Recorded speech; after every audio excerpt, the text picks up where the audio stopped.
Bonjour à toutes et à tous et bienvenue donc pour ce deuxième webinaire donc consacré à la prévention des difficultés. Deuxième webinaire en un an, donc jour pour jour, hasard du calendrier. Nous avions présenté avec Bernard Ledenmat et Joël Taledec, donc le président du tribunal de commerce de Saint-Malo. Donc nous avions présenté les outils juridiques donc à votre disposition pour accompagner nos clients donc en difficulté. Pour rappel, quand même, le contexte économique il y a un an était plutôt rassurant. Des inquiétudes toutefois donc émergeaient et des signaux faibles donc apparaissaient dont j'avais parlé déjà à l'époque. Ces signaux faibles, je les rappelle, augmentation du coût de certaines matières premières, délai de livraison de certaines marchandises donc qui s'allongeaient, et puis le début du remboursement du PGE qui faisait parfois craindre le pire pour certaines entreprises. Et puis, la crise géopolitique qui a débouché malheureusement sur la guerre en Ukraine, donc, et que peu de monde avait vu venir, a depuis changé la donne, je dirais, a changé même le monde. Et donc, l'augmentation du coût de l'énergie qui s'en est suivie, en commençant par un effet immédiat, donc le coût des carburants, hein, qui nous a fait rencontrer déjà des clients pour les aider et donc les accompagner dans les premières difficultés. Puis ensuite, donc vous le savez, donc l'augmentation du coût des autres énergies, hein, donc le gaz, l'électricité dont on reparlera. Et donc des augmentations avec une inertie, on l'a constaté tous dans nos dossiers, donc avec une inertie plus ou moins forte et des impacts donc à géométrie variable sur les coûts. Et quand je dis géométrie variable, je pense aux différences énormes. On l'a constaté, on le constate encore. Donc dans les propositions tarifaires donc entre opérateurs, on y reviendra en fin de webinaire. Tiffany, alors Et bonjour. Il y a quelqu'un qui est venu chercher les clés là? ah, ouais, mince, on va peut-être pas m'entendre. Alors, pardon, et désolé, on entend. Ils Si ont vous besoin pouvez d'avoir couper, accès. ouais, si vous pouvez couper vos micros, s'il vous plaît. Voilà. Et donc, je disais, ouais, des différences énormes dans les propositions tarifaires entre opérateurs. On aura l'occasion de le revoir en fin de webinaire et des différences quant aux dates de renégociation des contrats qui emportent effectivement des situations très compliquées, très différentes. Et donc, justement, nous devons faire face à une multitude de situations différentes, hein. Quand je dis nous, experts comptables, accompagnateurs de nos clients, nous savons, nous avons sorti des bons bilans 2022, nous allons continuer à en sortir dans l'ensemble.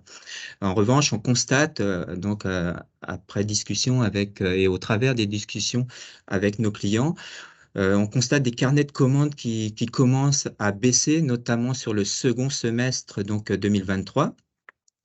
Nous avons toujours des augmentations du coût des matières premières, hein, notamment dans le bâtiment, qui vont impacter les marges et contracter les marges de nos clients sur le premier trimestre 2023. Et puis, on est en plein dedans, l'augmentation sensible du coût de l'énergie avec les véritables premiers impacts qui vont se faire sentir dès maintenant, je dirais. Et donc, dans ce contexte où les chefs d'entreprise se tournent donc naturellement vers nous, j'ai voulu donc ce webinaire orienter solutions donc pour nos clients.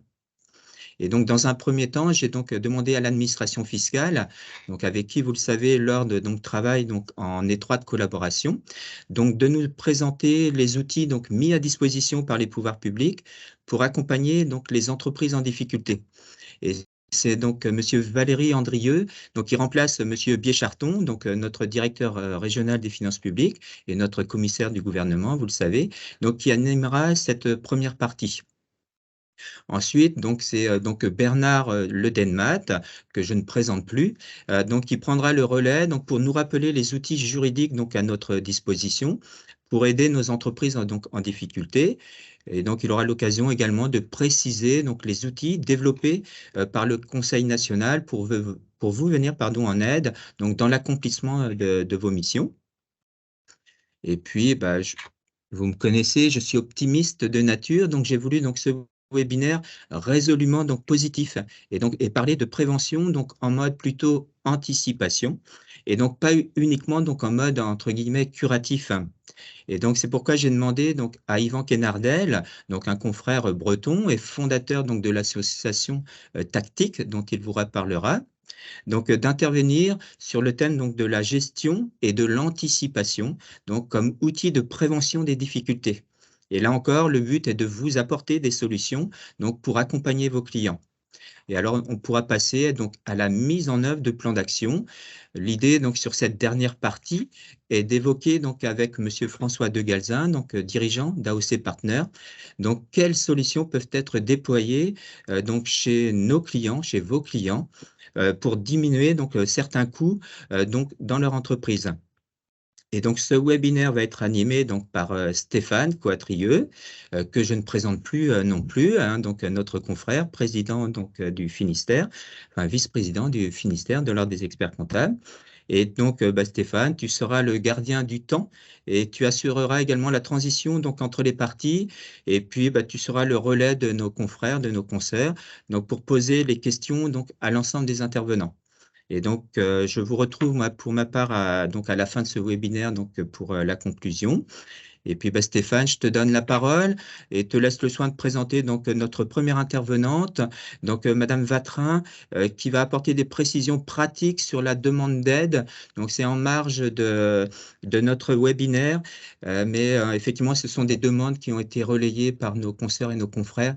Donc, il était important de revenir sur ce point avant de commencer le webinaire. Donc, je vous souhaite à toutes et à tous donc une bonne session et je vous retrouve donc à la fin du webinaire. Je te donne la parole, Stéphane. Merci Régis. Donc, je vais accompagner un peu le dispositif, enfin la présentation, le webinaire. Alors sur le côté pratique, tout le monde garde ses micros coupés parce que ça va pas être facile. On est 90 autour de l'écran. Donc ce que je vous propose, moi, c'est que chaque personne, enfin chaque intervenant finisse son intervention et au cours de l'intervention de chacun, vous avez le petit dispositif sous Teams de conversation. Et donc, vous posez les questions et moi, je relirai vos questions à la fin de l'intervention à la fin de chaque intervention, quoi. Voilà. Donc ça, sur le côté pratique. Et donc, je vais laisser la main à Madame Vatrin pour présenter le côté pratique sur le site impôts.gouv pour les aides énergie. À vous, Bonjour. Madame Vatrin. Merci beaucoup. Bonjour à tous. Je fais une petite intervention ce matin avec vous au sujet vraiment très pratique de l'espace pro, en fait, la messagerie sécurisée, pour avoir accès au guichet aide gaz électricité. Alors, sur la slide que vous avez sous les yeux, je vous ai fait un petit rappel des formulaires actuellement en ligne, donc période 3, septembre-octobre, qui est disponible encore jusqu'au 28 février, et période 4, novembre-décembre, qui sera disponible jusqu'au 31 mars. Voilà. Et en parallèle, vous avez un guichet régularisation aussi qui est disponible depuis le 16 janvier. Donc ça, c'est juste pour border un peu les formulaires auxquels vous avez accès. Mon propos sera très pratique et accompagnement aussi de vos clients sur l'espace pro et la messagerie sécurisée. Donc effectivement, ces formulaires sont disponibles depuis la messagerie sécurisée de l'espace pro. Donc, il y a une syntaxe à respecter sur la demande de formulaire qui permet un aiguillage au sein des services de la DGFiP et une prise en charge des formulaires, une instruction et une mise en paiement derrière, le cas échéant. Donc, pour avoir accès forcément à ce service, comme tout service offert sur l'espace pro, il faut que l'entreprise souscrive son service de messagerie sécurisée. Donc ça, c'est à l'initiative de l'entreprise qui souscrit le service. À souscription, elle reçoit des codes d'activation. Alors, ces codes d'activation sont effectivement papier. Je sais que c'est un point que vous faites remonter fréquemment. Pour nous, c'est un sujet de sécurité informatique. Donc, les codes seront acheminés de façon papier encore à court terme.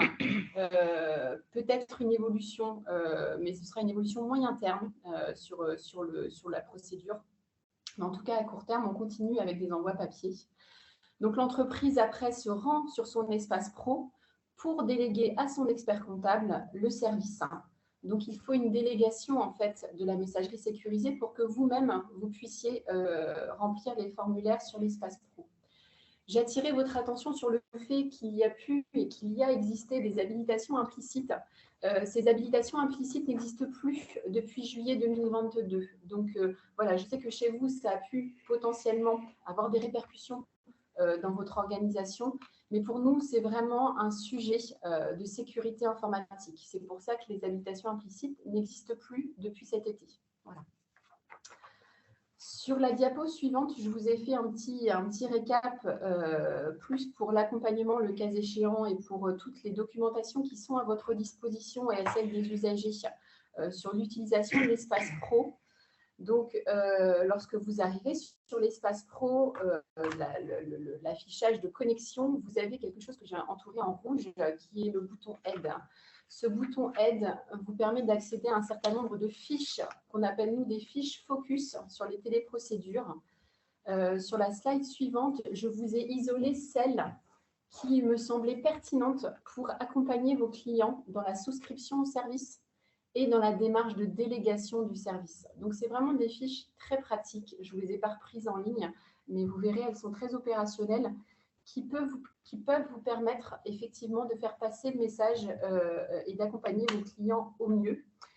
Et derrière, et ensuite, en dernier point, je vous ai mis la fiche pratique spécifique sur l'utilisation de la messagerie sécurisée et voilà, à destination des personnes qui découvrent ce service. Voilà, c'est un propos. J'ai fini mon propos. Donc, si vous avez des questions à faire remonter ou des observations sur ce point, voilà, je suis à votre écoute. Ok, il y a une demande de confirmation sur les étapes. Donc, c'est bien en 4 étapes. Ouverture d'un compte impôt.gouv, réception de code par le client, et délégation à l'expert comptable et après intervention de l'expert comptable. Hein. Ça se fait bien en 4 temps. Tout à fait. C'est le représentant légal de la société qui crée son espace, qui souscrit son bouquet de services, qui reçoit son code d'activation, qui souscrit son bouquet de services, qui délègue dans un second temps à son expert comptable. Une fois que la délégation a été faite, l'expert comptable est en mesure d'intervenir comme il le fait pour ses autres clients sur l'espace pro du client et à ce titre avoir accès à la messagerie sécurisée qui est un service auquel il faut souscrire et déposer les formulaires, le cas échéant, d'aide, gaz, électricité. Voilà. Ok, bon, bah, c'est très bien. Donc, on va poursuivre par l'intervention de M. Andrieux hein, sur les différents dispositifs disponibles sur le plan régional pour les entreprises qui connaîtraient des difficultés. Très bien, on va le faire à 2 voix. Ce que je propose, c'est que M. Masson présente les attributions, les missions du comité départemental d'examen des problèmes de financement des entreprises, c'est-à-dire le CODEFI. Je reprendrai la parole et la main, si je puis dire, pour présenter la CCSF, comité des chefs des services financiers que je préside personnellement, avant que Flavien Masson ne reprenne la parole en tant que conseiller départemental à la sortie de crise. Flavien, si tu veux bien. Oui. Bonjour à tous. Donc, je vais commencer par vous présenter le CODEFI, qui est une instance départementale, comme vous le savez, dénommée Comité départemental d'examen des problèmes de financement des entreprises. Son but, avant tout, c'est de soutenir les entreprises rencontrant des difficultés économiques et financières dans le respect de la confidentialité des informations transmises. Ce point est très important car je sais que pour vous, experts comptables, et pour vos clients, c'est un point fondamental de savoir que les partenaires publics qui siègent en CODEFI sont tenus par le secret professionnel et n'iraient en aucun cas dévoiler des informations à l'extérieur. Alors, son but, c'est examiner la situation des entreprises, mais qui auraient toujours des perspectives de redressement afin de les orienter vers les dispositifs de soutien public les plus appropriés. Il s'agit donc de les accompagner et de mettre en œuvre des solutions afin d'assurer leur pérennité, leur redressement, le maintien des emplois, ça c'est très important, et leur contribution au développement économique. Donc vous voyez là, dans ces définitions, on ne s'adresse pas à des TPE, des toutes petites entreprises, on est plutôt dans le cadre du soutien à des grosses PME, voire plus, après, éventuellement, avec une collaboration avec le comité interministériel de redressement industriel, le CIRI. Alors, les outils mis à disposition d'Ecodéfi. Il y a possibilité de commander un audit, ce qui se fait toujours en accord avec l'entreprise, ce qui permet d'établir un diagnostic de la situation de l'entreprise et valider toutes les hypothèses de redressement économique et financier. Alors, c'est une démarche qui n'est pas très usitée. C'est dommage parce que ça peut aboutir à des solutions pratiques et très bénéfiques pour l'entreprise. Et les financements accordés pour un tel audit sont quand même d'importance puisqu'on peut les financer jusqu'à hauteur de 40 000 €. Les codéfis ont aussi la possibilité d'accorder des prêts du Fonds de développement économique et social, le FDS, dans le cadre d'un plan de restructuration et si les perspectives de redressement, je vous l'ai indiqué tout à l'heure, sont réelles. Alors, le montant maximum de ce prêt, c'est 3 000 € par emploi en CDI avec un plafond global de 800 000 €. Donc, vous voyez, l'Ecodéfi, avant tout, effectivement, la mission, c'est d'orienter vers les partenaires publics qui sont les plus à même de proposer des solutions. Mais on a aussi ces deux outils qui peuvent être intéressants pour vos PME, pour vos grandes entreprises, pour effectivement se sortir d'une passe un petit peu plus difficile. Je voudrais juste compléter les propos de Flavien Masson pour vous dire que ces outils mis à disposition du Codéfi sont insuffisamment, voire pas mobilisés. Ce qui est quand même questionnant parce que ça offre effectivement des possibilités d'accompagnement. Quand on parlait notamment de prêts du Fonds de développement économique et social, il convient d'indiquer que naturellement, ils ne sont accordés ces prêts que dès lors que, parallèlement, on a une mobilisation de fonds privés. Il ne s'agit pas pour l'État de se substituer à l'initiative privée, mais de la compléter. Pour autant, ça fait des années et des années qu'aucune mobilisation de BDES n'a été réalisée dans le département. Donc, on vous rappelle l'existence de ces prêts qui peuvent être utiles pour compléter les plans de redressement des plans de financement.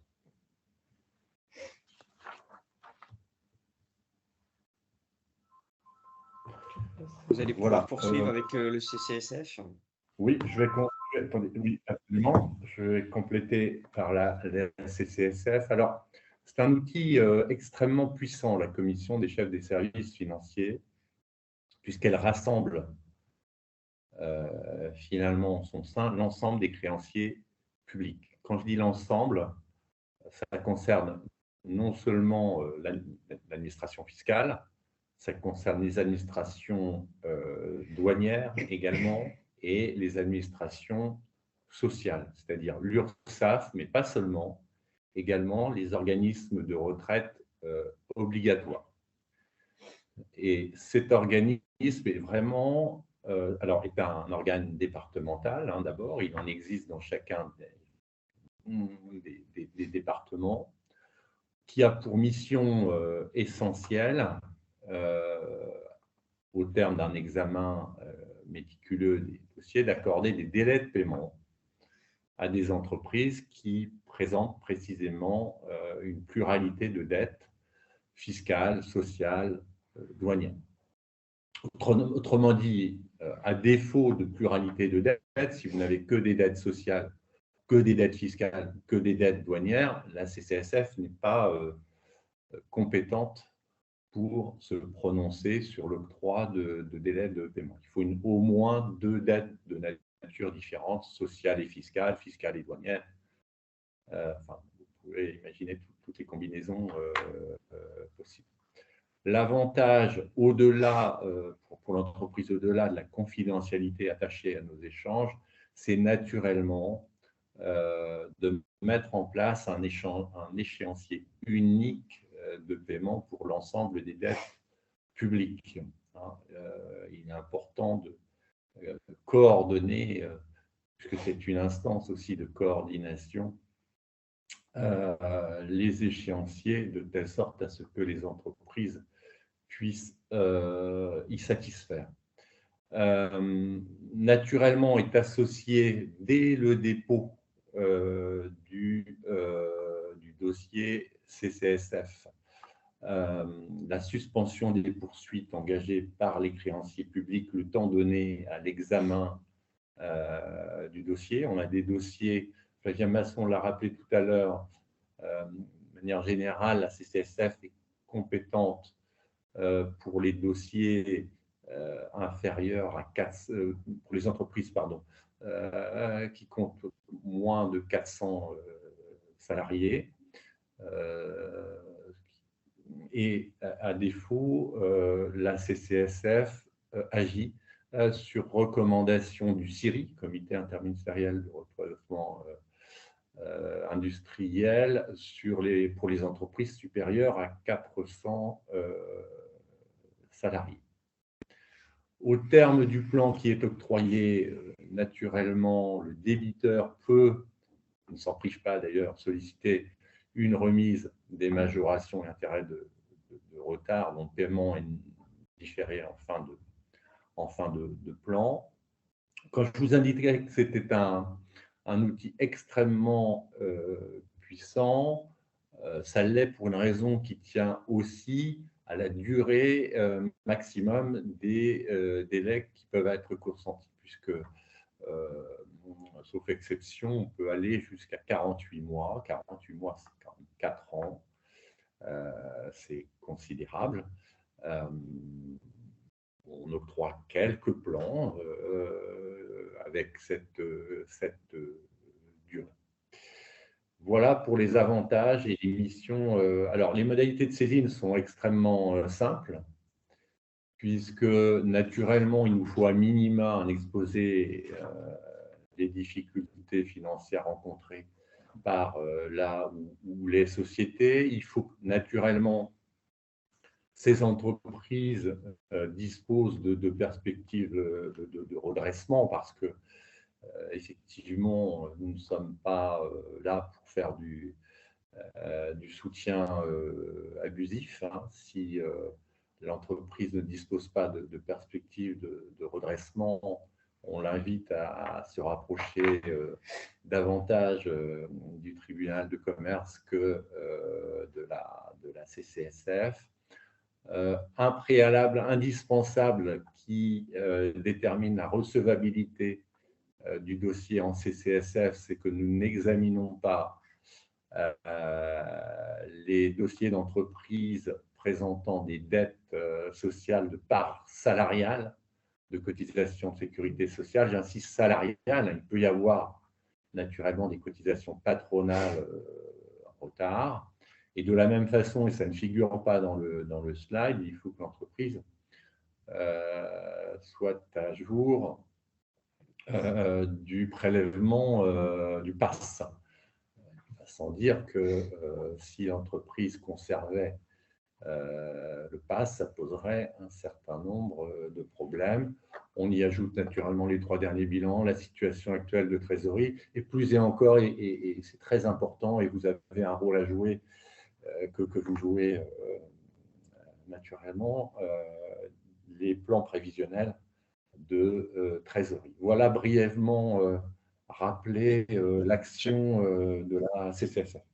Okay. Je vais vous demander, parce que je suis le gardien du temps, hein, et donc il va falloir qu'on accélère un tout petit peu et rentrer peut-être un peu moins dans chaque dispositif. Oui, parce que là, le temps est écoulé, puis la parole de chacun va être raccourcie. Donc, si vous pouvez résumer les 2 autres outils, mais en quelques mots. Oui, donc le conseiller départemental de la sortie de crise, donc le premier slide, en fait, c'était pour vous rappeler le plan de sortie de crise autour de ces 3 objectifs de sa mise en œuvre. Donc, si vous le voulez bien, je vais passer directement à la fonction du conseiller, sachant que le plan de sortie de crise, il avait été déjà abondamment commenté. OK. Voilà. Donc, il y a la fonction de conseiller départemental à la sortie de crise que vous connaissez. On passe le slide suivant. Alors, les outils mobilisables par les conseillers départementaux de sortie de crise pour la détection des entreprises en difficulté. C'est un nouvel outil signaux faibles, qui est la fusion de deux ex-outils, à la fois de la DGE et DGFiP, pour détecter les entreprises en difficulté et qui présenterait un risque d'entrée en procédure collective sous 18 mois. Donc, il agrège en fait toutes les données DGFiP, URSSAF, Banque de France et du ministère du Travail, ainsi que des données comptables et financières. Et grâce à un algorithme, on nous sort des listes avec des entreprises qui présentent ce risque fort ou modéré de défaillance à 18 mois. Alors, les listes que nous avons sont examinées et enrichies par les membres d'un codifié restreint en fonction de leur connaissance du tissu économique, et nous sélectionnons les entreprises qui devront être suivies. Suite à ça, il y a une prise de contact téléphonique du dirigeant par le membre du codifié restreint le plus à même de répondre, c'est-à-dire celui qui, en général, a déjà un lien avec l'entreprise. Alors, une évolution intéressante depuis la dernière liste que nous avons reçue, c'est que depuis décembre 2022, à défaut de pouvoir joindre le dirigeant, nous sommes maintenant autorisés à faire appel à vous pour établir un premier contact. Donc ça, c'est important pour vous en tant qu'expert comptable de noter que potentiellement, nous pourrons vous joindre pour nouer ce contact et contacter l'entreprise. Passons maintenant aux nouvelles mesures de soutien aux entreprises des tribunaux de commerce. Alors, j'ai entendu tout à l'heure qu'effectivement, un de vos ressortissants avait déjà parlé de ces procédures. Donc, j'en ferai un rappel très rapide. Nouvelles procédures qui sont introduites par le plan de sortie de crise. D'abord, c'est une sensibilisation accrue des commissaires aux comptes auprès des dirigeants pour les inciter à aller au tribunal de commerce pour un entretien de prévention, c'est-à-dire traiter le plus en amont possible les difficultés des entreprises pour les traiter avant que les situations soient trop compromises. Vous avez ensuite une procédure amiable sous forme de mandat ad hoc qui est destinée au TPE d'une durée de 3 mois et dont le coût ne peut excéder 3 000 € hors taxe, qui peut être également intéressante. Vous avez une procédure de conciliation qui est rendue plus attractive, avec la possibilité pour le tribunal, à la demande du débiteur, de suspendre l'exigibilité des créances en toute mise en demeure ou poursuite. Et enfin, une procédure de redressement judiciaire simplifié, sur laquelle je ne rentrerai pas dans le détail. Alors, ce qui est intéressant par rapport à toutes ces procédures, vous voyez, c'est qu'elles peuvent venir en complément des saisines CCSF. Donc, même si vous êtes au stade de cette procédure, vous pouvez tout de même saisir la CCSF. Okay. Alors moi, je me permets d'intervenir sur le conseil départemental de la sortie de crise, où l'ordre est présent dans ces conseils départementaux.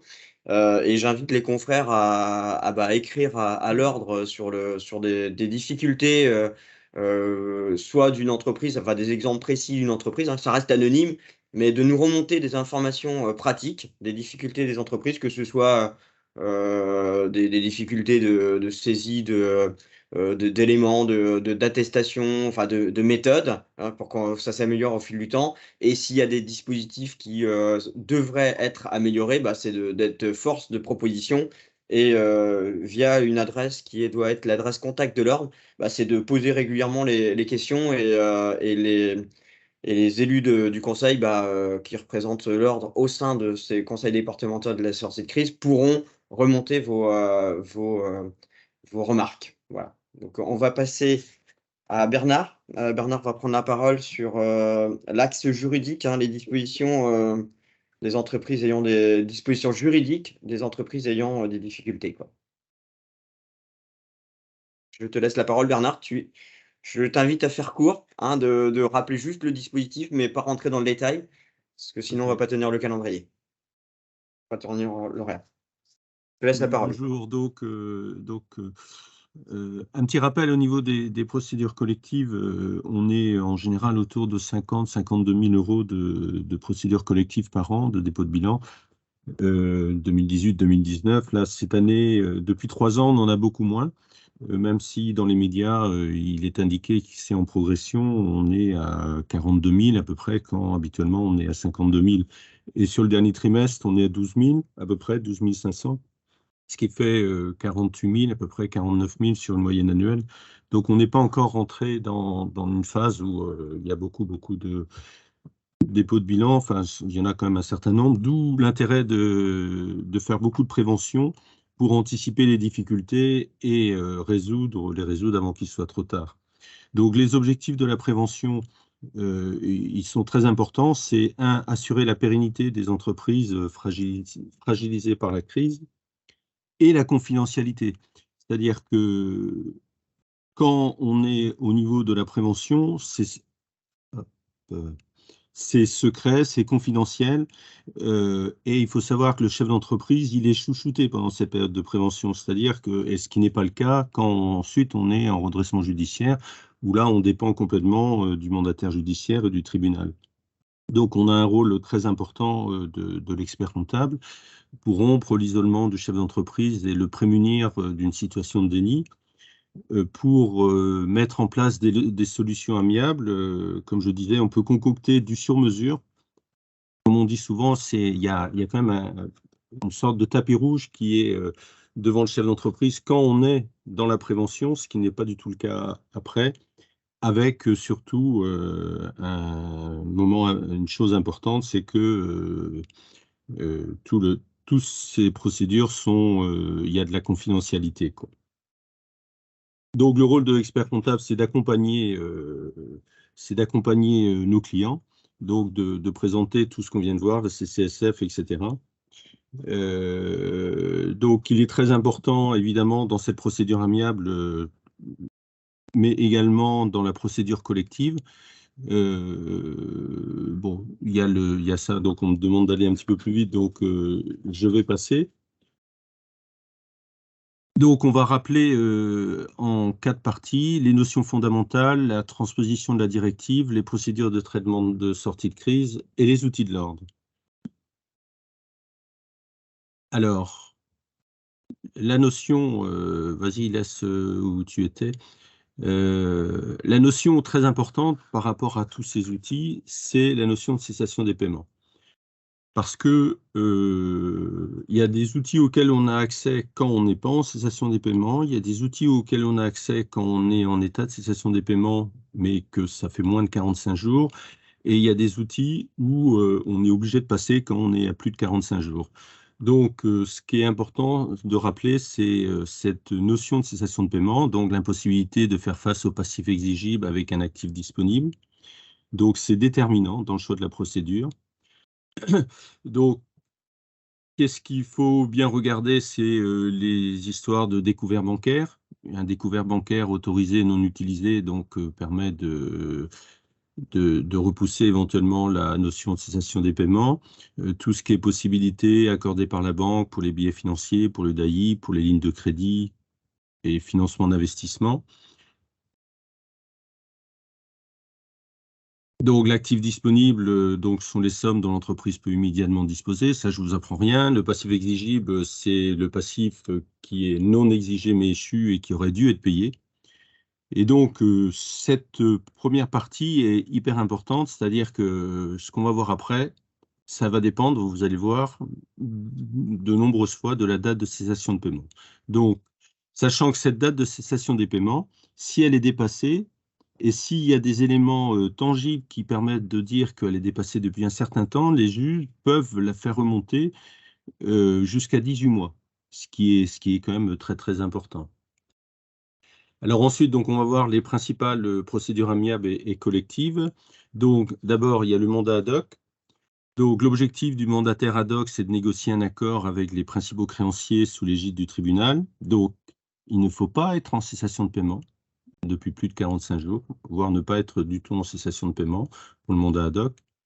Donc, il y a une requête adressée au président du tribunal.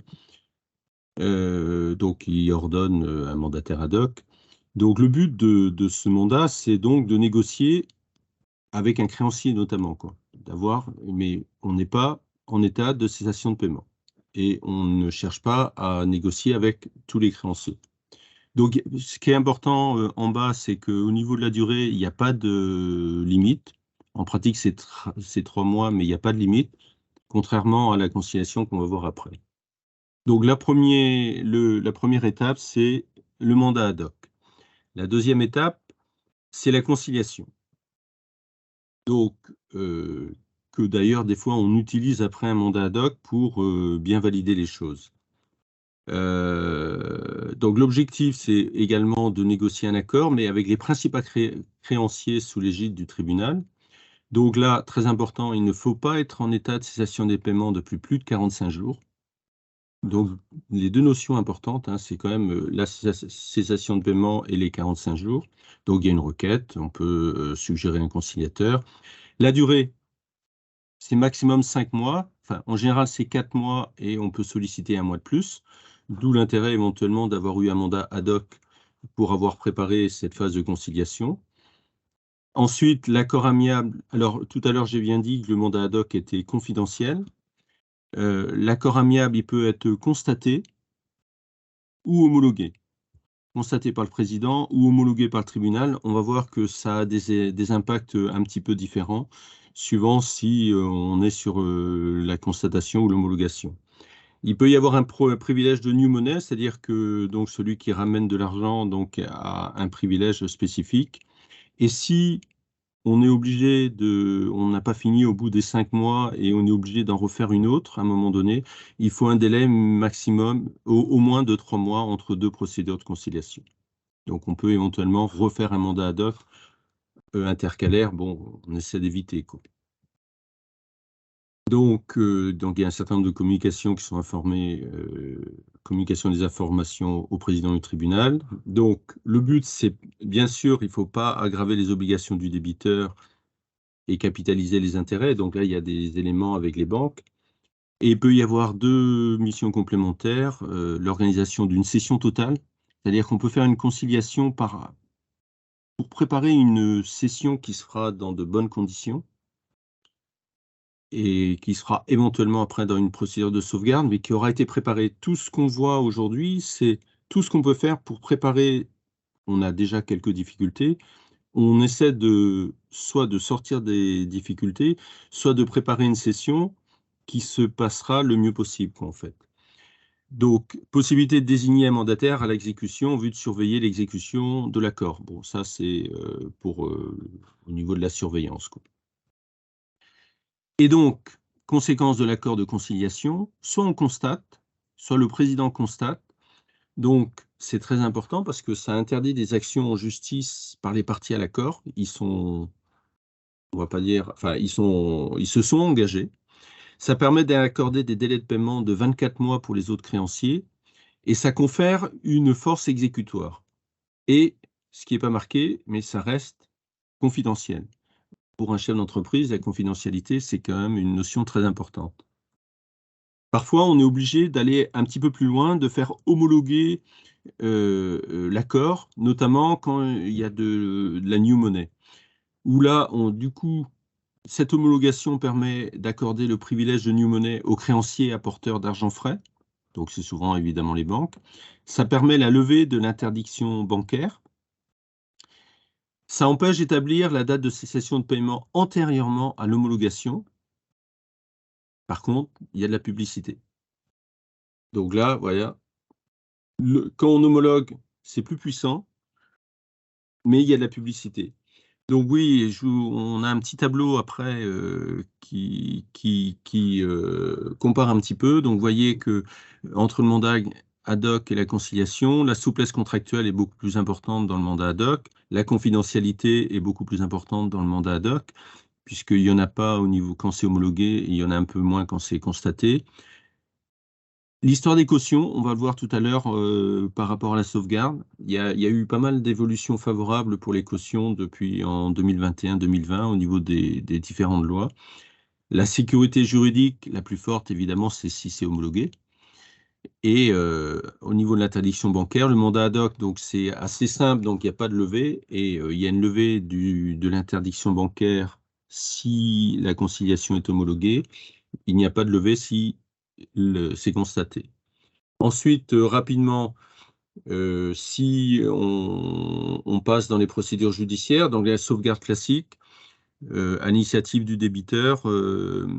Bon, la sauvegarde, on va dire, on va rapprocher la sauvegarde du redressement judiciaire. Initialement, il y avait une différence au niveau des cautions, de sauvegarde des cautions. Deuxièmement, on ne peut pas aller en sauvegarde si on a besoin des AGS pour payer les salariés. Donc, on va passer assez rapidement sur la sauvegarde classique et sur le redressement judiciaire. Ce sont des choses qui sont assez proches.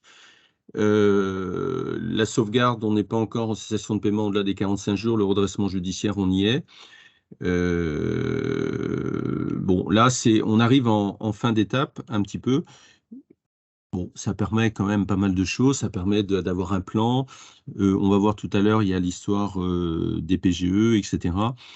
Bon, voilà. La grosse différence entre la sauvegarde et le redressement est un petit peu tombée avec les nouvelles lois au niveau sur les cautions. Les cautions sont garanties dans les deux cas. Donc je ne vais pas passer trop de temps dessus. Donc, Stéphane, ouais, vas-y.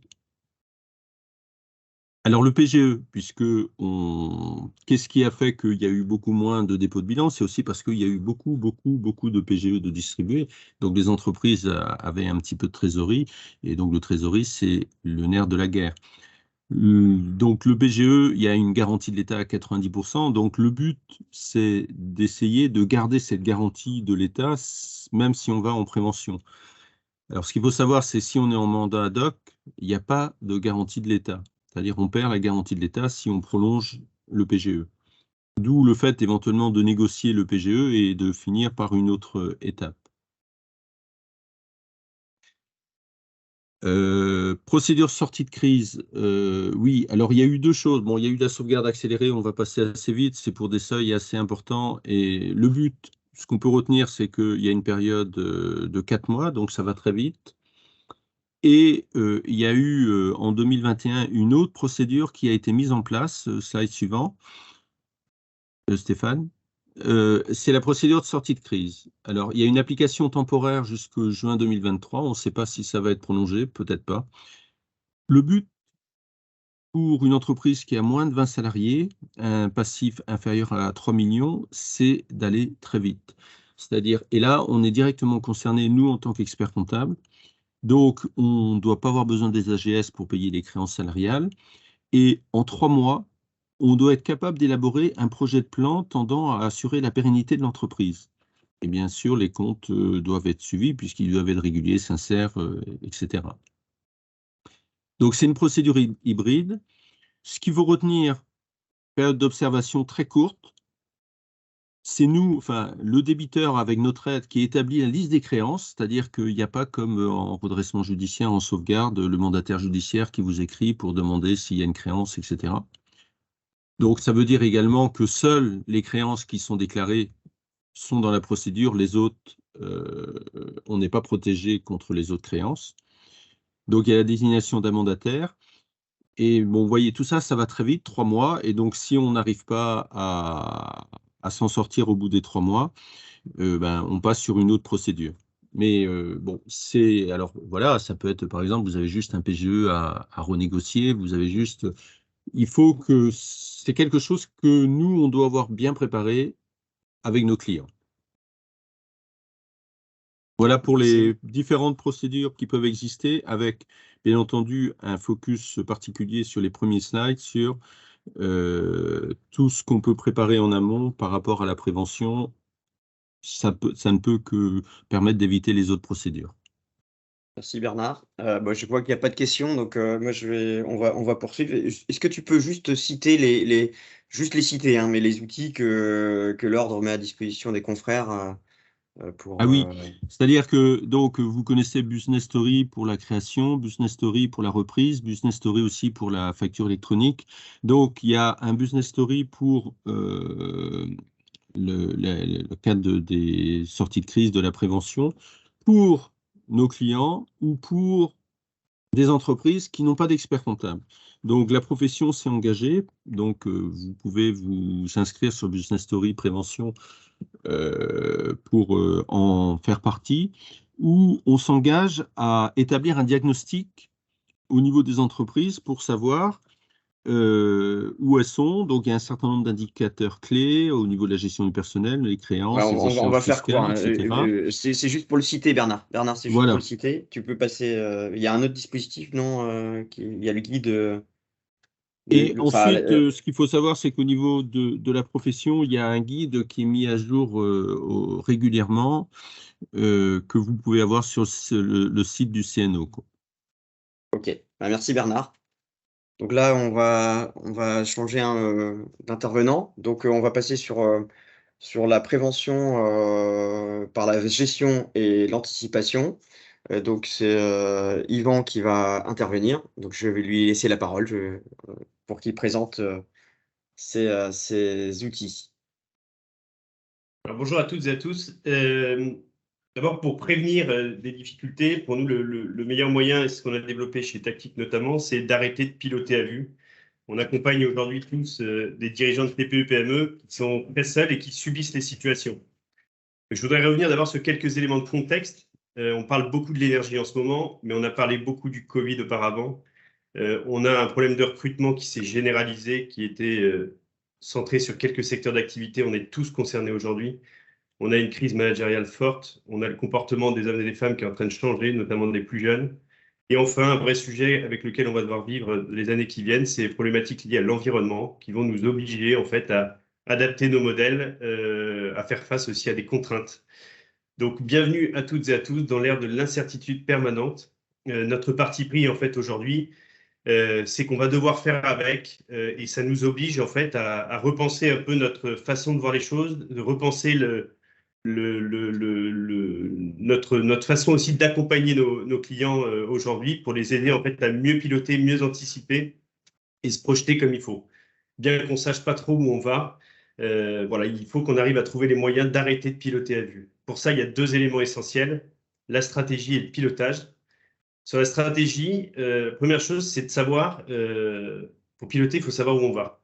Donc, il y a une chose très simple pour nous, c'est que trois étapes. C'est un, savoir d'où on part. Quand on sait savoir d'où on part, c'est un, quel est il y a effectivement l'aspect financier qu'on connaît parfaitement, mais il y a également, c'est le dirigeant, savoir qui il est, où est-ce qu'il veut aller, comment il veut le faire et avec qui il veut le faire. Et puis, il y a un état des lieux exhaustif de la situation. Et qu'on regarde devant et qu'on se projette, aider le dirigeant, en fait, à bâtir une vision. C'est-à-dire, où est-ce que je veux aller dans 3-5 ans? Fondamentalement, qu'est-ce que j'ai, enfin, voilà, quels sont mes challenges, mes objectifs, où est-ce que j'aimerais être dans 3 à 5 ans? Et en fait, systématiquement, se projeter dans regarder devant et non pas regarder derrière.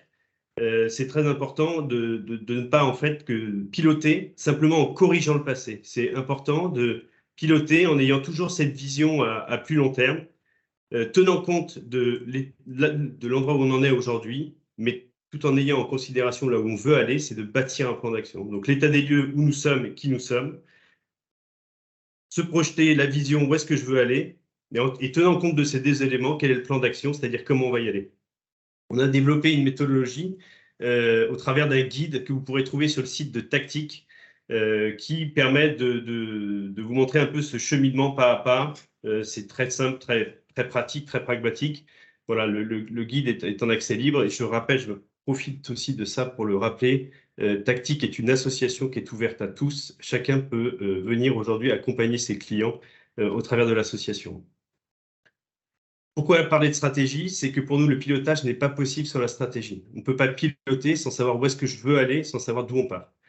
Donc, je reviens encore sur cet aspect-là. C'est tenant compte de là où on en est, tenant compte de là où je veux aller, quel est le plan d'action que je vais mettre en œuvre pour pouvoir y parvenir. Et le pilotage, c'est donc où j'en suis et comment je prends mes décisions.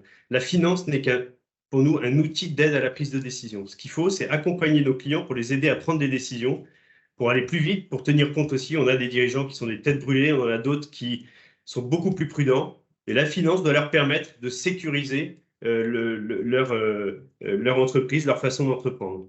Donc, quand on parle de cette méthodologie, les 3 ou 4 premiers points même, on n'aborde absolument pas l'aspect financier et pourtant il est essentiel. L'état des lieux, la vision, les grandes lignes du plan d'action sur 3 ans. Une fois qu'on a déterminé ça, une fois qu'on sait d'où je pars, où est-ce que je veux aller, Alors, c'est qu'est-ce que je vais mettre en œuvre dans l'année qui vient pour pouvoir atteindre mon objectif à 3-4 ans. Ce plan d'action se traduit à ce moment-là par un budget. Un point essentiel, c'est que pour moi désormais, compte tenu du contexte dans lequel on est et cette incertitude permanente, on ne peut plus piloter avec un seul bilan. Le budget devient pour moi le point central de l'accompagnement auprès du client. C'est-à-dire qu'il faut absolument établir un budget, qui est la traduction du plan d'action, un budget avant la clôture de l'exercice pour l'exercice suivant. Et toujours dans cette dynamique de je me projette, je regarde devant et non pas derrière. Et enfin, il est important de les aider à prendre des décisions le plus rapidement possible. Et pour moi, il faut également avoir un reporting qui soit mensuel, qui me permette d'un comparatif entre le budget et le réalisé pour être capable de prendre des décisions. Aller toujours plus vite. Quand on a une problématique de recrutement, aujourd'hui, si on est sollicité très souvent par un dirigeant qui nous dit « je ne sais pas si je peux recruter ou pas ». Le fait d'avoir un reporting mensuel permet aux dirigeants de prendre des décisions le plus rapidement. Et à ce moment-là, on est dans l'aide à la prise de décision auprès du dirigeant, on change un peu notre mode de fonctionnement plus traditionnel où le bilan était le point central de l'année. Pour moi, il y a véritablement un moment essentiel qui est ce budget. On participe avec lui à la détermination de son plan d'action. Il faut pour moi réunir également l'ensemble des partenaires, également partenaires bancaires lors d'un rendez-vous annuel où le dirigeant doit partager sa stratégie, partager sa vision, partager le plan d'action de l'année. Il est challengé à ce moment-là. Et ça le permet de mettre dans la boucle l'ensemble des parties prenantes, de nous impliquer aussi, nous, dans son projet, de pouvoir anticiper, de pouvoir être au plus proche de lui et de lui apporter des solutions pour prendre des décisions.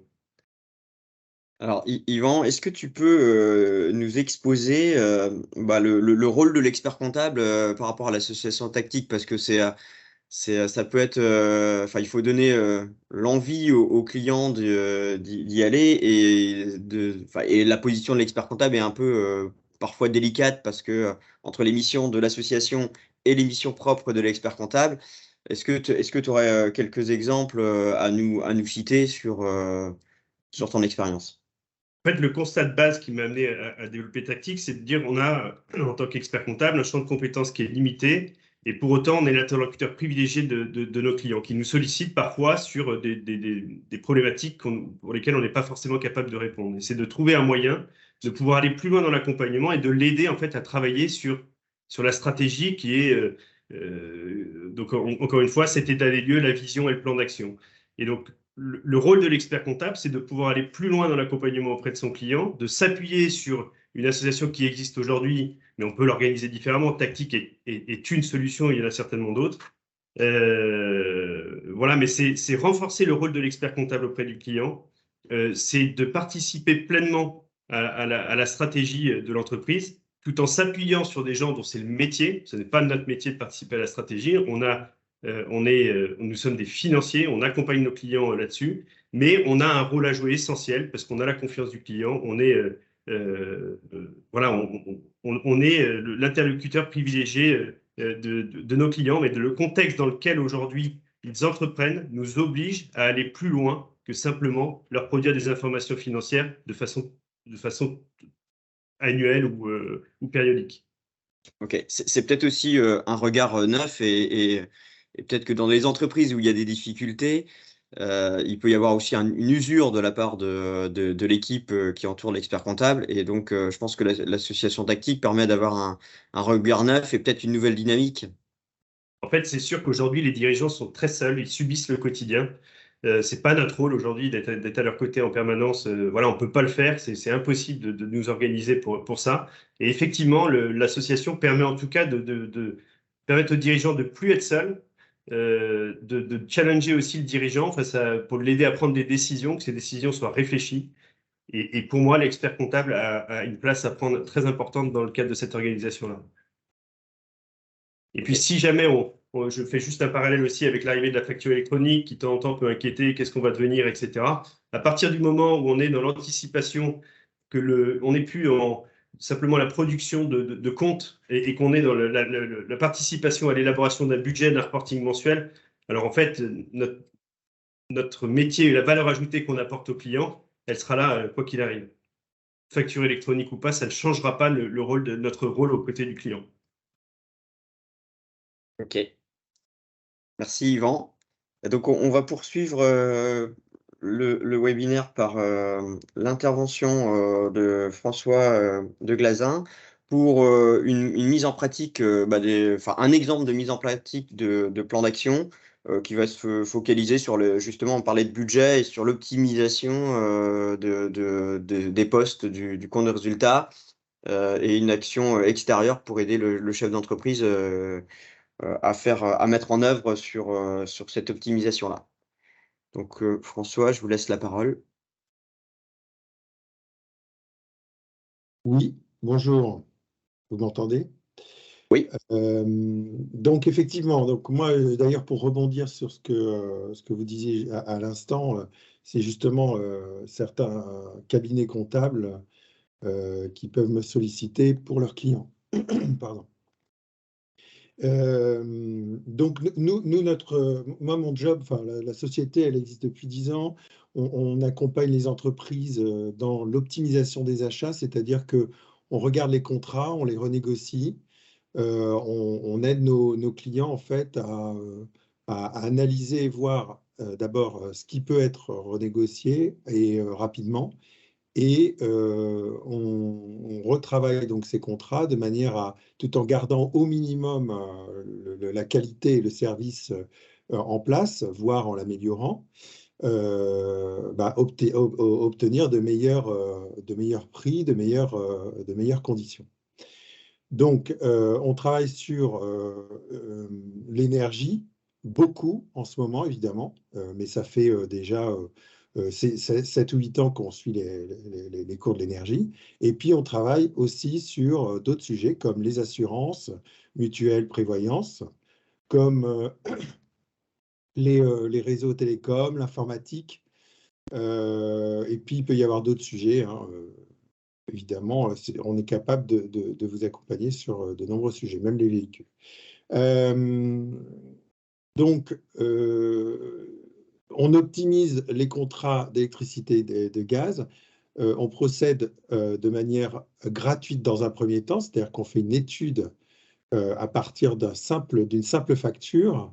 On est capable d'étudier, en fait, bon, ça peut être 2 factures, mais en tout cas, on est capable d'étudier effectivement votre situation, voir ce qu'on peut faire pour vous. Dans quasiment tous les cas, jusqu'à maintenant, on a réussi à trouver de meilleures solutions. Et notre rémunération, on ne la prend que si vous validez le nouveau contrat fournisseur qu'on vous propose. Voilà. Et on travaille aussi sur, on fait ce que j'appelle l'énergie 3D, c'est-à-dire que vous avez des taxes dans l'énergie qui, pour certains types d'entreprises, comme par exemple les boulangeries, mais aussi d'autres, peuvent être récupérées. Et même si effectivement aujourd'hui, cette année, vous avez par exemple la CSPE qui est à 0,5 grâce à un geste de l'État, vous pouvez toujours récupérer la CSPE de 2021. Donc voilà, on a toujours des actions là-dessus. On regarde évidemment la puissance que vous avez souscrite parce que ça peut influer sur votre prix et surtout sur le type de compteur que vous avez. Et puis, donc, on regarde effectivement l'aide de l'État qui vous correspond. Et celle-ci, on vous indique à peu près l'estimation quand on l'a, et on vous dit comment la mettre en place. Suivante. Donc, après, on peut passer à la slide suivante. Ouais. Donc, nous, ce qu'on propose, ce qu'on recommande, voilà, quelques points de recommandation, c'est d'abord une œuvre groupée aujourd'hui, ce n'est pas forcément la solution qui va permettre de faire des économies. On peut faire plus d'économies parfois, justement, en séparant les offres. Tout dépend de la configuration de vos compteurs. On propose en fait de sécuriser vos prix, c'est-à-dire que en fait, aujourd'hui, on peut avoir intérêt à prendre 24 mois, voire 36 mois de contrat, parce que les prix à long terme sont plus stables et plus bas que les prix 2023. Donc, comme on vous dit, il faut vérifier les puissances atteintes et les prix par rapport aux puissances souscrites. Vérifier votre consommation et sa répartition. Et donc, selon les plages horaires et et selon la saisonnalité. Et puis, votre éligibilité au bouclier fiscal, à l'amortisseur et aux différentes mesures. Enfin, nous, ce qu'on apporte en plus et vraiment de manière très forte, c'est le choix du bon contrat, parce qu'il y en a quand même beaucoup de différents. Le choix aussi du bon fournisseur, parce qu'il faut savoir quand même qu'il y a certains fournisseurs que je ne citerai pas, mais qui, outre ceux qui ont abandonné déjà de faire des offres, il y a des fournisseurs qui ne sont pas forcément très, très recommandés aujourd'hui.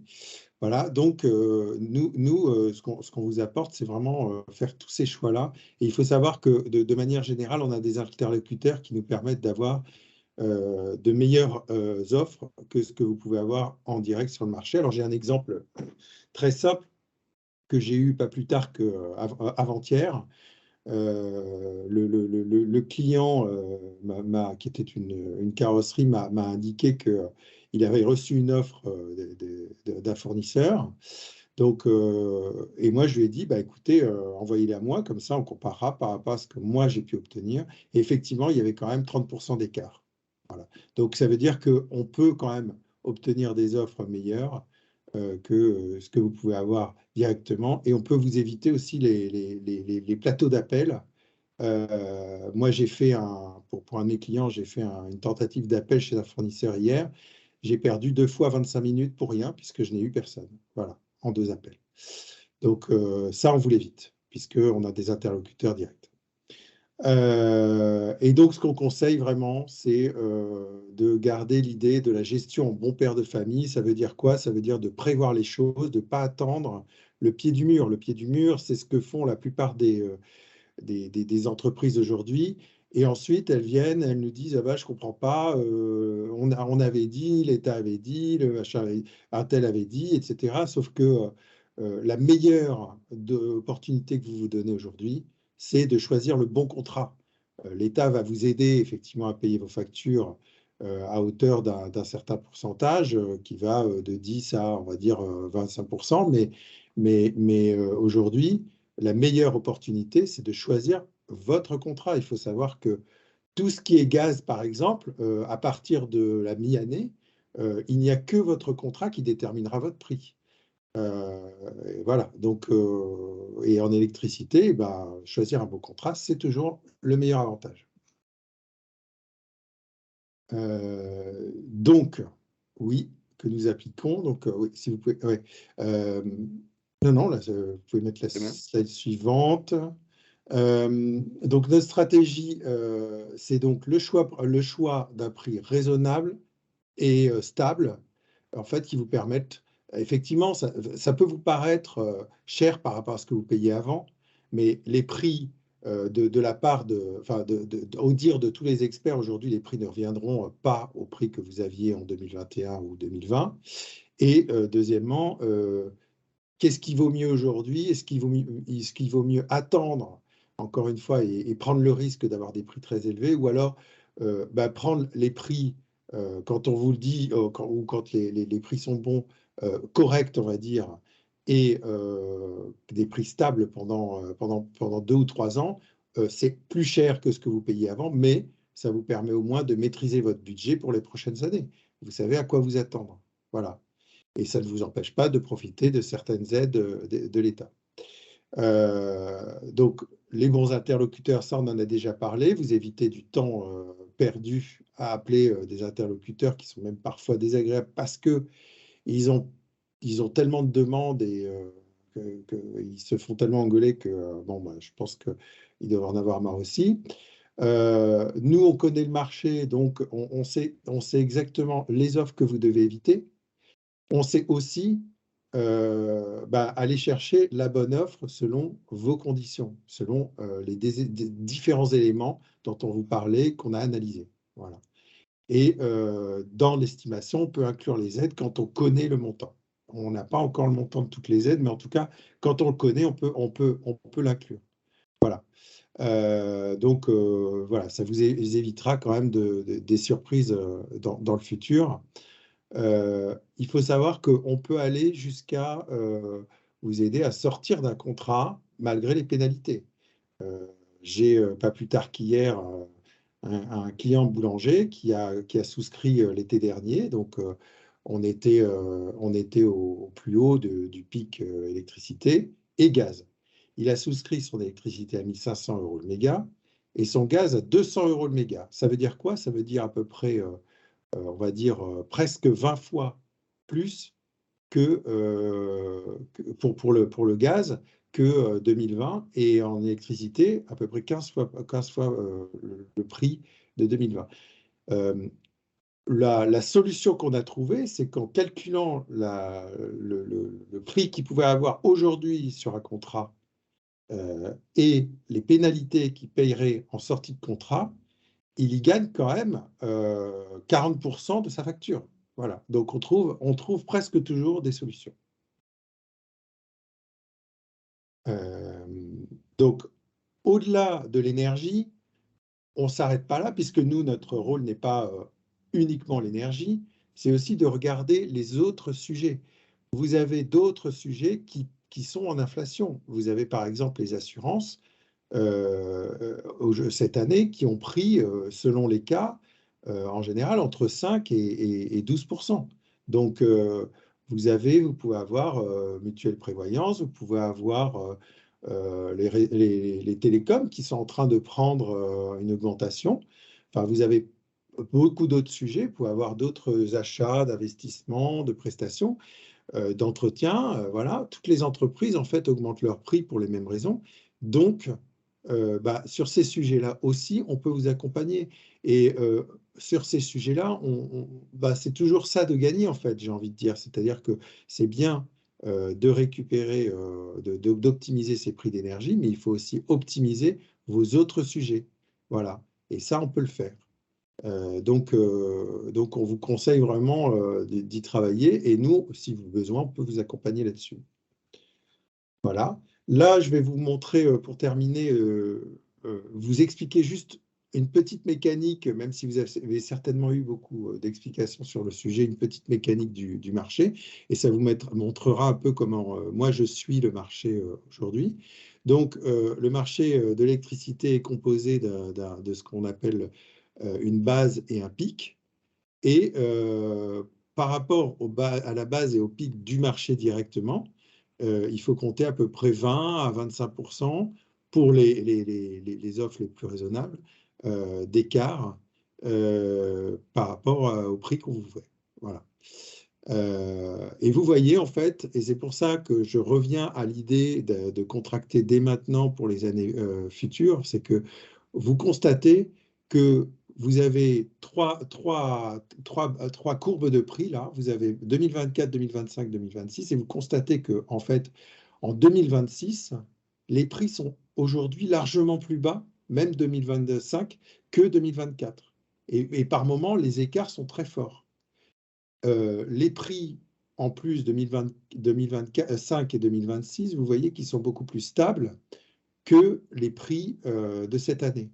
Et c'est pour ça que je dis qu'en prenant des offres qui durent plusieurs années, vous allez voir que vous allez aligner, en fait, vous allez pondérer le prix de 2024 grâce aux 2 autres années qui vont tirer les prix vers le bas. Donc, d'une manière générale, sur votre courbe globale, en fait, vous allez lisser.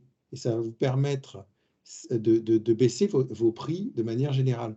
Il faut bien comprendre une chose, c'est qu'aujourd'hui, même si vous avez une forte augmentation, une forte baisse du marché, même si vous baissez, voire en dessous des prix actuels de 2025 et 2026, tout ce que vous aurez gagné dans l'année 2024 sera déjà plus important que ce que vous aurez comme baisse sur les années suivantes.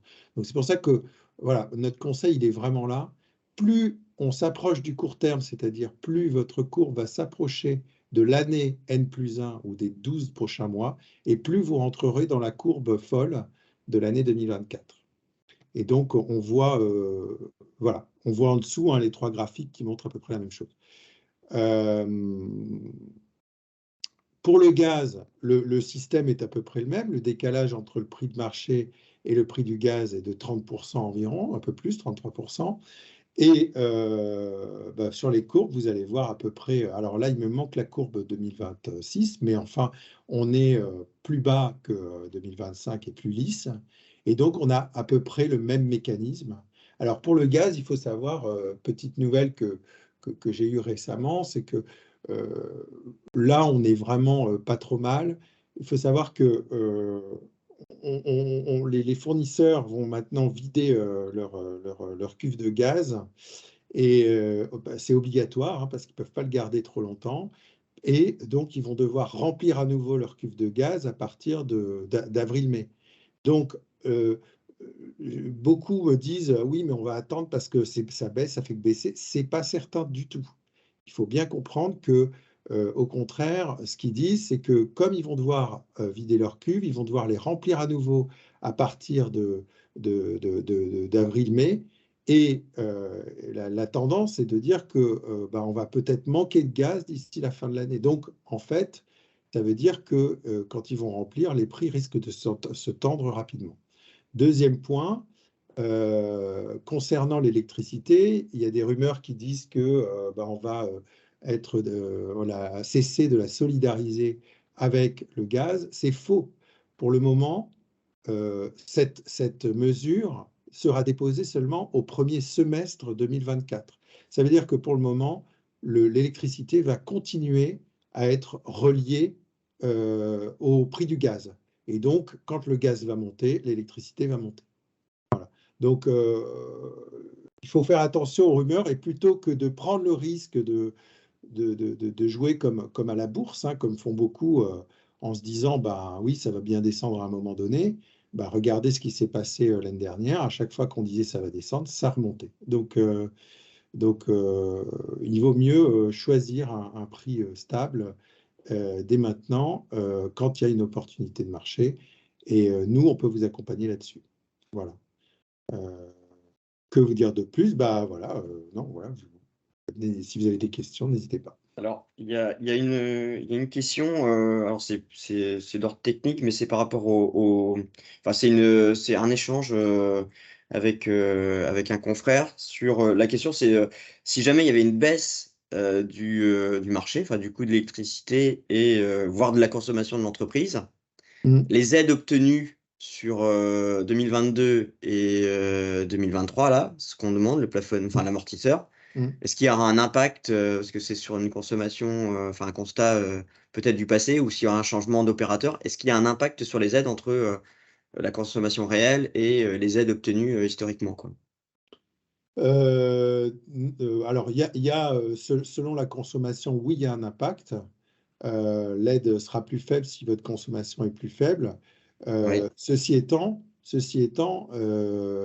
si on trouve un contrat à un prix plus bas, de la même manière, vous aurez peut-être plus d'aide, mais ça veut dire que vous aurez un contrat. Oui, bien sûr. Ça veut dire que vous avez un contrat qui sera moins cher. Donc, il faut bien comprendre que l'aide, elle est là parce que vous payez trop cher. Mais si on trouve un contrat, et là, j'ai plusieurs clients sur lesquels on a trouvé des contrats qui sont en dessous de 180 € le méga, c'est-à-dire quasiment au prix qu'on appelle le tarif réglementé.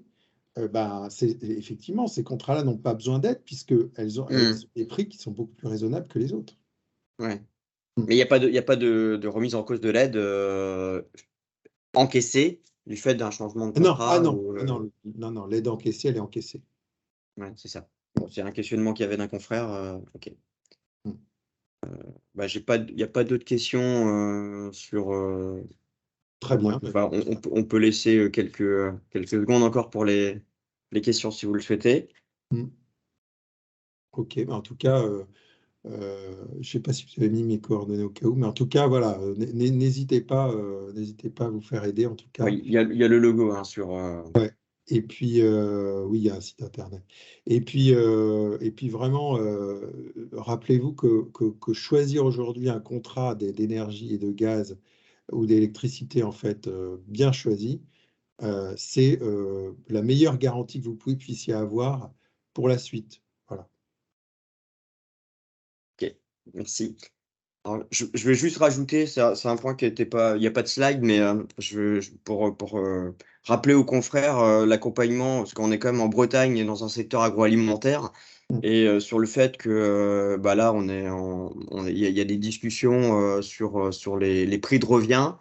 Et donc l'analyse des prix de revient et surtout la partie agricole, parce que j'interviens un peu dans la partie agricole. Donc c'est la loi Egalim 2 qu'il faut appliquer dans les conditions générales de vente. Donc moi je rappelle aux confrères de sensibiliser leurs clients pour la mise à jour de leur contrat, leurs conditions générales de vente. Et sur lequel l'augmentation du prix de la matière première agricole doit être impactée dans le prix, hein. Et donc, ça, c'est important que les industriels le voient. Alors, par contre, c'est vrai que le coût de l'énergie et les autres points rentrent pas dans la loi Egalim, mais dans le cadre de la matière première agricole, donc, il y a une possibilité d'impacter son prix de vente. Il n'y a pas de négociation possible sur la matière première agricole, sur l'augmentation de la matière première agricole dans le produit. Donc, il y a cette loi et le contrôle, il y a l'attestation de l'expert comptable qui est possible. Et donc, j'invite les confrères à se sensibiliser sur cette loi-là. Régis, je vais te redonner la main pour conclure. On t'entend pas. Voilà, oui, merci Stéphane. Donc pour ton animation et donc ce gardien du temps qui a tenu très bien et parfaitement ce rôle. Donc je rappelle, on nous a posé la question également là, pendant la conférence. Donc le support effectivement sera à disposition. Donc et que pour le support écrit pourra l'être également. On nous a posé la question pour que vous puissiez communiquer avec vos équipes. Donc je remercie l'ensemble des intervenants donc pour votre apport multiple de solutions donc pour nos clients. N'hésitons pas, je dirais en conclusion, à utiliser les outils donc mis à disposition donc par l'administration fiscale. On nous l'a très bien rappelé. Tactique, là aussi, faites appel aux services d'Yvan, de ses équipes dans l'association Tactique. Vraiment des mesures intéressantes et apporteuses de solutions pour accompagner nos clients. Et puis, on vient juste de le voir. Accompagnons également. On peut être force de proposition, nous-mêmes en direct, si on a une appétence pour la négociation de contrats. Mais en ce qui me concerne, moi, je fais appel et je sous-traite cette partie-là. Et j'apporte des solutions à tous mes clients en passant par l'intermédiaire de personnes telles que Monsieur de Galzin. Et on a des économies très fortes. Voilà. Je rappellerai maintenant en conclusion, je vous l'ai dit en introduction, je suis optimiste de nature. Et pour autant, je finirai quand même sur deux associations que j'aimerais citer, avec lesquelles nous avons un partenariat. Enfin, l'Ordre des experts comptables de Bretagne a des partenariats. On sait que les entreprises en difficulté, ça peut aussi nous demander du temps. On le sait, il faut être derrière nos clients dans des périodes difficiles et ils attendent beaucoup de nous. Mais des associations également, style EG, donc avec qui nous avons un partenariat, présidé en plus par un ancien expert comptable de Bretagne, sur la partie Bretagne, sont à notre disposition pour nous aider aussi à accompagner nos clients. Donc, elles le font en plus de manière bénévole. Donc, profitons, l'association EG. Et puis, malheureusement, si les difficultés persistantes, malgré tous les efforts et toutes les solutions qu'on peut apporter à nos clients, devaient ne pas fonctionner, amène le chef d'entreprise donc à arrêter, je pense là notamment au soutien psychologique. J'ai eu un exemple en tout début d'année où on décide d'arrêter donc d'aller donc au tribunal de commerce et donc on s'achemine vers une liquidation judiciaire. Et pour le coup, j'ai évoqué, là, ça prend un quart d'heure, une demi-heure, avec nos clients sur les solutions d'après, en fait, et donc d'évoquer ce point avec nos clients. Et là, j'ai évoqué APESA, une association donc d'aide, soutien psychologique pour les chefs d'entreprise qui traversent des moments difficiles, et puis l'association 60 000 rebonds. Et pour les avoir côtoyés pendant ma présidence à la commission entreprise, je sais qu'ils sont porteurs comment dirais-je, d'un vent positif en fait pour accompagner nos clients. Donc dans la détresse à un moment donné. Donc voilà, donc c'est sur motif d'espoir, sur cette vision d'espoir aussi, même si ça se traduit par un échec, mais un échec est aussi une étape vers un futur succès, on le sait tous. Donc voilà, donc je voulais vous remercier toutes et tous pour votre animation, votre participation également. Donc on était effectivement plus de 60. Et puis voilà, ben, je vous souhaite donc une très belle fin de semaine et vous donne rendez-vous à très bientôt. Et puis ben, avec Aurélie Dorien qui prend ma succession à la commission entreprise. À très bientôt, merci.